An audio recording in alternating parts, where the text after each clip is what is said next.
आप सभी को मेरा नमस्कार। देवांश हिंदी क्लासेज में आप सभी का हार्दिक अभिनंदन है, स्वागत करता हूँ। जय श्री कृष्णा, राधे राधे। उम्मीद करता हूँ कि आप भी सभी भाई लोग अच्छे होंगे। देखिए, आपके और मेरे बीच में आपकी सेकंड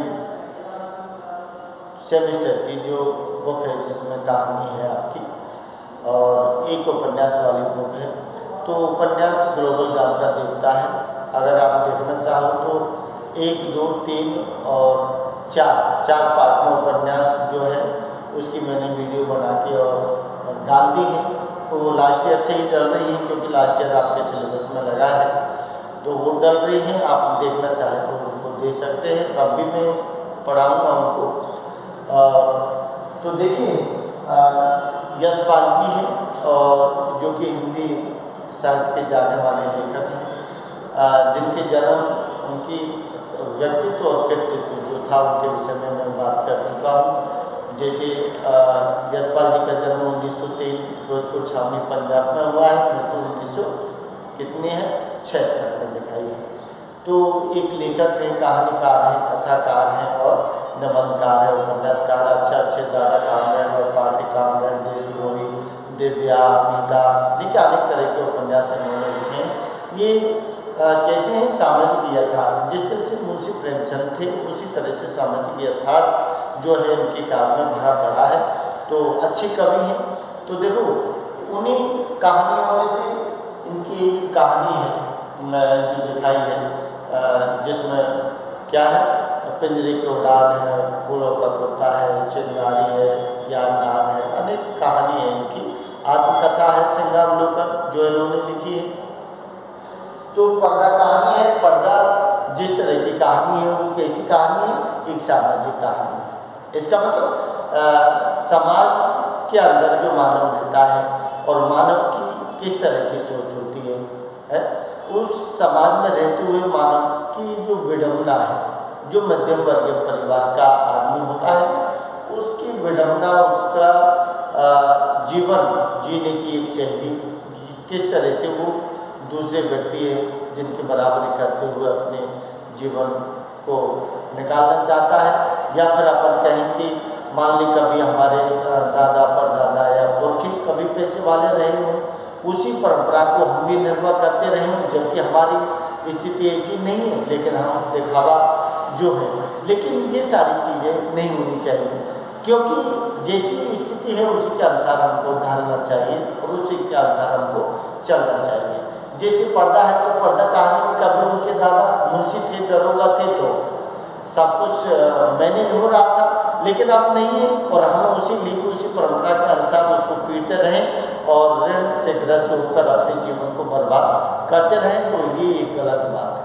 तो जो चौधरी पीर बख्श का नाम वो है, पात्र है, जो चौधरी पीर बख्श जैसे लोग मध्यम परिवार में आज भी समाये हुए हैं और रहते हैं, और वो उसी तरह से देखिए दिखावा या फिर दूसरे लोगों की होड़ करते हुए चलते हैं, जिसके कारण उनको अनेक तरह के ऋण लेना पड़ता है और जीवन को वो दुख से बिताते हैं, जिस तरह से चौधरी पीर बख्श का निकला है। तो एक दुख भरी जो जीवन की मध्यम वर्ग जो मानव है उसके जीवन है, उसकी दुख भरी विडंबना है इसमें। तो देखिए कि जैसे पर्दा है, तो पर्दा क्या है? पर्दा आमतौर से आपने सुना होगा कि पर्दा हमारे घर के दरवाजे के ऊपर लगा होता है, खिड़कियों के ऊपर लगा होता है। तो ये पर्दा क्या संकेत करता है? पर्दा का मतलब है कि सामने वाले का वैभव, विलासता, शान शौकत, ऐशो आराम वाली जो चीज़ें हैं वो दिखाई देती हैं, नहीं क्या? तो पर्दा, लेकिन वो पर्दा कैसे शुरुआत हुआ है और कैसे वो दिखाई दिया है? तो ये जो कहानी है यशपाल जी की, इसका जो प्रमुख जो चला है, पर्दा कहाँ से चला है? उनके जो दिया है दादा। अब पात्रों की मैं जानकारी दे देता हूँ आपको थोड़ी सी, कि शुरुआत में दादा है, और दादा से कितने हैं? 2 बेटे। 2 बेटे। तो पहले बेटे का नाम क्या है? फजल कुर्बान। क्या है? फजल कुर्बान है। फजल कुर्बान के कितने हैं? 4 बेटे। 4 बेटे और 3 बेटी इसके हैं। फजल कुर्बान और दूसरा कौन है? इलाही बख्श। इलाही बख्श के कितने हैं? 4 बेटे, 4 बेटे हैं और क्या है? 2 बेटी। फजल कुर्बान क्या है? रेलवे में नौकरी करता है, रेलवे में क्या है? बाबू है। और इलाही बख्श क्या है? डाकखाने में बाबू है। और अब तो बात चल रही है आपकी चौधरी पीर बख्श। चौधरी पीर बख्श इलाही बख्श का बेटा है, जो शुरू से ही चौधरी पीर बख्श ने बात की शुरुआत की है। तो चौधरी ध्यान रखना, चौधरी इलाही बख्श का बेटा है। इसके जो परिवार का वर्णन किया है, तो पहला बेटा क्या दिखाया है? जो क्या दिखाया है कि पहला बेटा क्या है? डाकखाने में क्या है? बाबू 20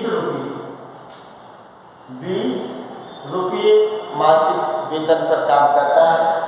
दूसरा जो बेटा है, वो दूसरा बेटा क्या करता है कि अस्पताल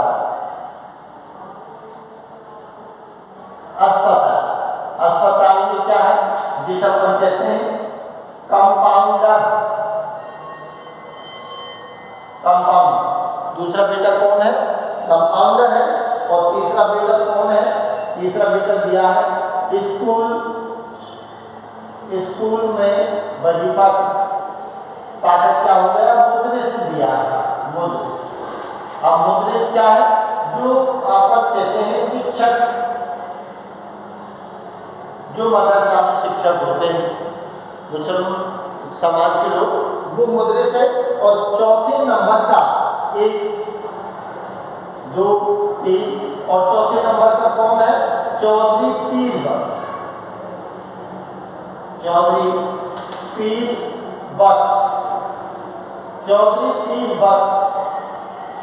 यही है इस कहानी का प्रमुख पात्र। ध्यान रखना, इस कहानी का प्रमुख पात्र कौन है? चौधरी पीर बख्श है। तो चौधरी पीर बख्श क्या कहता है कि मैं 5वीं क्लास से आगे नहीं पढ़ा, 5वीं क्लास से आगे मैं पढ़ा। इसका मतलब कहता है कि सबसे कम पढ़ा लिखा मैं था, लेकिन मैं 5वीं तक ही रहा। ये और यहाँ चौधरी पीर बख्श के जो दिखाया है परिवार, उसमें कितने हैं? 3 बेटी, 3 बेटियां हैं और कितने हैं? 2 बेटे दिखाए हैं। ये कहानी का जिसे अपन कहते हैं कि प्रमुख पात्र जिनके नाम आए हैं। बाकी प्रमुख पात्र तो कौन है कि चौधरी पीर बख्श है और बब्बर अली खां है, यही।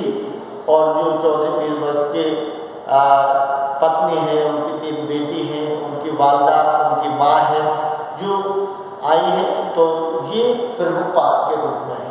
तो देखिए, अब मैं आपको शॉर्ट रूप में इसकी बात बता देता हूँ कि पर्दा कहानी जैसी शुरुआत की है दादा से। इसका मतलब है कि मुंशी कौन है? चौधरी पीर बख्श है। तो चौधरी पीर बख्श कहते हैं कि हमारे दादा कभी क्या थे?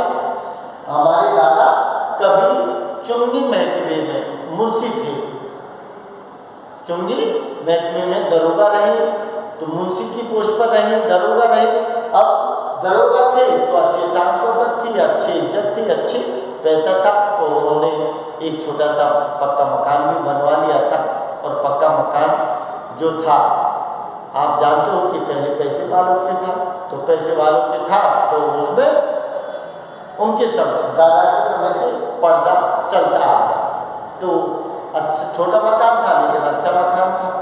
और जैसे उन्होंने दिया है कि उन्होंने अपने 2 बेटे को अच्छी तालीम दिलाई, तालीम का मतलब शिक्षा, कि अच्छी शिक्षा दिलाई उनके दादा ने। उनके दादा के 2 बेटे हैं, जो एक फजल कुर्बान है जो रेलवे बाबू हो गया, जिसके 4 बेटे और 3 बेटियां हैं। दूसरा बेटा कौन है? एलाइबर्ग से खाने में बाबू हो गया।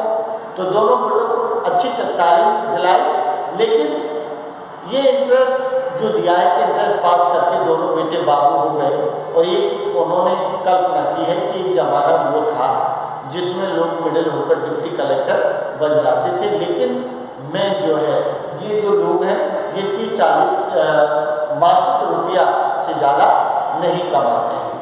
और दूसरा व्यंग उन्होंने पढ़ाई के ऊपर भी दिया है कि ये पढ़ाई भी कैसी है। पढ़ाई सिर्फ पढ़ाई रह गई है, जिसमें क्या दिया है, किताबों का बेच दिया है, कॉपी किताब, ड्रेस का है, वाहन का है, शुल्क का है। पढ़ाई जो शिक्षा है वो भी उसके ऊपर भी व्यंग किया है कि ये भी कोई पढ़ाई है कि पहले पढ़ाई होती थी तो middle class deputy collector SP बन जाते थे, लेकिन आज नहीं बन पाते हैं। अब पढ़ाई क्या हो गई, सिर्फ भार बन गई है। माता पिता के ऊपर बच्चों को पढ़ाना लिखना, उनके खर्चा व्यय करना बहुत मुश्किल होता है। और फिर भी कोई ज़रूरी नहीं कि उनको नौकरी लग जाए, तो वो चीज़ भी उन्होंने दी है। तो अब वो कहता है कि हमारे जो परिवार था, अल्लाह के रहमत से परिवार बढ़ा। तो परिवार बढ़ा तो फजल को बाप एलाइबर्ग दोनों में कितने हैं? 4 बेटे 4 बेटे 8 हो गए। 2 बेटी और 3 बेटी 2 बेटी 5 बेटी हो गई और 8। तो इसका मतलब भरा पूरा परिवार। अब परिवार जब बढ़ता गया तो क्या है कि जब तक दादा थे, दरवाजे पर पर्दा अच्छा लटकाते थे, लेकिन अब दादा भी चल बसे हैं। और दादा के चले जाने के बाद अब भाई जो दोनों हैं एलाइबर्ग और फजल कुर्बान कि पर्दा कौन लटकाए, कि ये भाई सोचे कि ये लटका दे, दूसरा भाई सोचे कि ये लटका दे। तो जब कोई सा नहीं ला गया तो फिर पर्दा क्या चीज़ का लटकाया, जो दादा के समय की पुश्तैनी जो दरी चलती थी ना, उसी दरी के को दरवाजे पर लटका दिया गया पर्दा के ऊपर। लेकिन अब जैसे उसने दिया है कि मैं जो है, क्योंकि यहाँ भी कहता है कि मेरे बड़े भाई हैं 3 और तीनों भाई अपने क्या लगे हैं, धंधे नौकरी लग चुके हैं। अब धंधे नौकरी लग चुके हैं तो फिर शादी सबकी हो गई है, अब शादी मेरी भी हो गई। अब मुझे भी अलग जगह जाना है, अलग मतलब अपने बाल बच्चों को पालना है, अलग नौकरी करनी है, क्योंकि वो तो ऑलरेडी 3 लगे हुए। तो वो अलग जाकर कोई बस्ती है जिसमें अपना व्यवसाय खोलना चाहता है, अपने घर परिवार को अलग रहकर सेटअप करना चाहता है। तो यहाँ तक पहला पार्ट मैं आपको कर देता हूँ। तो इसके बाद की कहानी मैं अगली वीडियो में बताऊँगा आपको। नमस्कार।